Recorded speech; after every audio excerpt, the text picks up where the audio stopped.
Okay, we're back and we're oxygenated. Brothers and sisters, welcome back to the last dispensation. I am your faithful host, Troy. And I'm on the A juice. So, yesterday I mentioned, was it yesterday?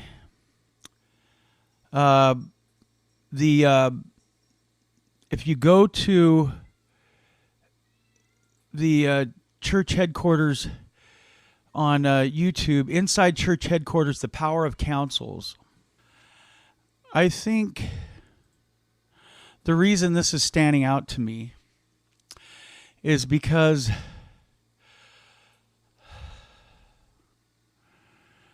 I see the divinity of the church. Let's take a conciser look at what constitutes leadership and structure in this church. It is amazing to see how far we have come. I want to bridle my focus at this time, if I can, on the women of the gospel and how they should be viewed, in my humble opinion, inside church headquarters. Let's take a look at New Testament women for a second. Only a few women, and there's only just a few, that appear by name in the New Testament. Let's take Elizabeth. She was the mother of John the Baptist. And we can actually find that all throughout. We can find that in Matthew chapter 26, verses 6 through 13, and John chapter 11, verses 1 through 2. Mary, the Mary that was the mother of Jesus, Luke chapter 1, verses 30 through 31. And I'm not going to read the scriptures. I want you guys to go look them up and read them. Anna, prophetess who served in the temple where Jesus was brought when he was a baby. Read Luke chapter 2, verses 36 through 37. Mary Magdalene, we know who that is. The first person to see Jesus after his resurrection. Mark chapter 16, verse 9. Let's see here. Martha. Martha was the sister of Lazarus and Mary of Bethany. You can read about her in John chapter 11, verse 1. Rhoda. Remember, these are names mentioned in the New Testament only. Well, I'm not saying that they're not mentioned in the Old Testament, but the New Testament, these are all mentioned there. Rhoda, so happy to share the news that Peter was at the gate, that she didn't open it for him. Acts chapter 12, verses 13 through 14.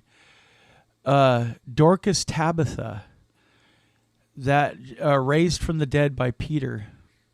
Acts chapter 9, verses 39 through 40. Sapphira, struck dead by lying to the Lord.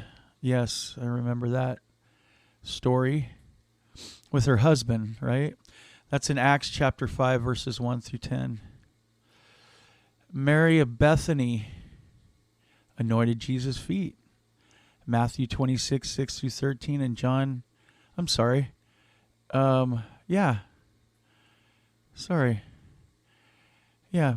26, 6 through 13, and John chapter 11, verses 1 through 2. And Salome was with Mary and Mary Magdalene, brought spices to anoint the body of Jesus. Mark chapter 16, verse 1. I'd like to read something by a person named Camilla Frank Olson. She wrote, in a bold disregard for male superiority, the Savior was not ashamed to describe himself by using feminine images. He is the mother hen yearning to protect her own under her ample wings if they will come to him in faith. Matthew 23, verses 37, and Luke chapter 13, verse 37. And the woman who searched her house until she found the lost coin. Luke chapter 15, verses 8 through 10. He invited all who were thirsty to come to him and drink from his koilia. John chapter 7, verses 37 through 38. An interesting but debated image. The term refers to a hollow of the body and is typically translated as belly or womb. Consistently, the New Testament portrays women as abundantly capable of understanding doctrine, receiving revelation through the Spirit, and nurturing testimony in others. And they were intricately involved in the most significant moments of Christ's mortal ministry. Camilla goes on to say, I wholeheartedly believe that we are... No. That's what I went on to say. Sorry. Close quote on Camilla. I wholeheartedly believe that we are on an ever upward and concise journey to a final destination that we haven't arrived yet. We know that the gospel of Jesus Christ is line upon line, precept upon precept.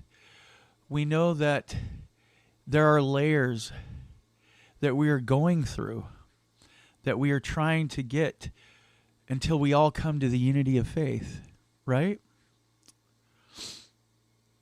From the time the Father and the Son appeared to the boy Joseph up until this very moment in time, there have been nothing but milestones, brothers and sisters, milestones after milestones, and especially our eternal perspective and views on discipleship.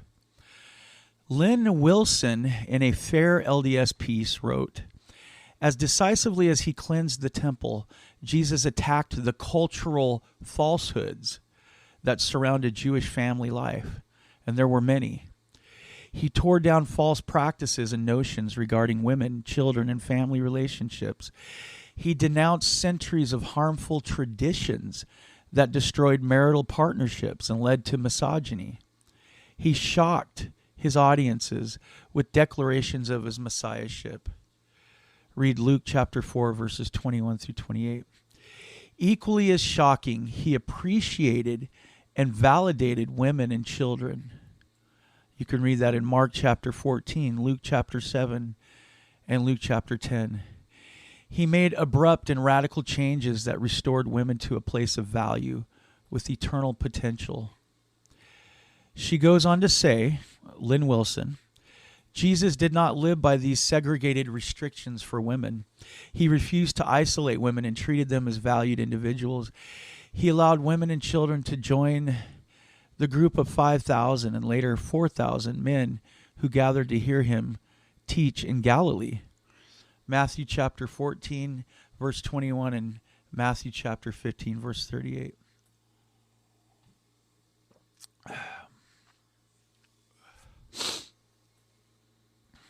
He refuted those who wanted to send the women and children away. Mark chapter 10, verses 13 through 14.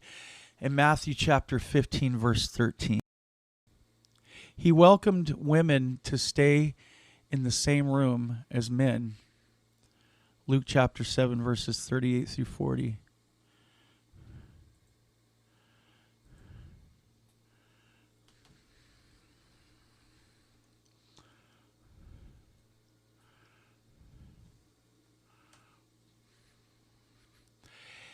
And stood at his feet behind him weeping, and began to wash his feet with tears, and did wipe them with the hairs of her head, and kissed his feet, and anointed them with the ointment.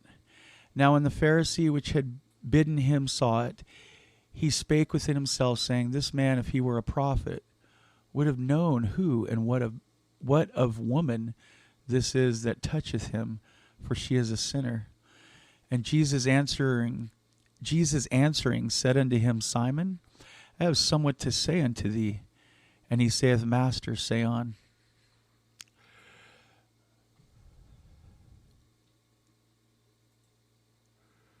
He did not segregate the unclean whether they were sick or sinful or social outcasts. Brothers and sisters, the Lord is no respecter of persons.